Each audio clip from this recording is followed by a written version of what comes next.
Hello, everyone. This is Dan Gramza, and welcome to dangramza.com Market Studies for Friday, December 26th. Well, what we see here in the Russell is a market that pulled back just a tad bit. It's got a bullish bias.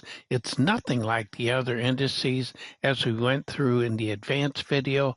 But what do we look for here?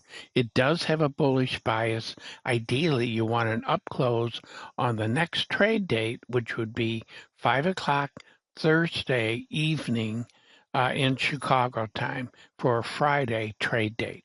Now, let's take a look at the dollar. And what we're seeing in that market is something that's changed a bit, and that is we're seeing some weakness in the euro and some strength then for the US dollar. That could be profit taking in that market. Dollar difference here is $475 a contract. Now, let's move on and let's take a look at what's happening in the bond market. It's firmer going into the holiday. Is it sustainable to the upside? Be cautious if you're on the long side of that market. Crude oil also cooled off a little bit. Things are kind of settling down in this market. I think it's overvalued actually.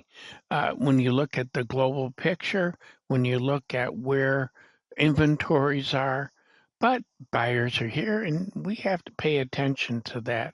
If it wants to go higher, we'll see. But this does imply a classic slowing down of a market. And when we look at corn, it's leading the way in these grains, but is it sustainable? Well, I actually think so. I am looking for follow through when it starts to trade on Friday, but not a big move to the upside. Well, those are my thoughts for today. Thank you for joining me. Look forward to being with you again on Friday. In the meantime, Merry Christmas for everyone celebrating Christmas and take care.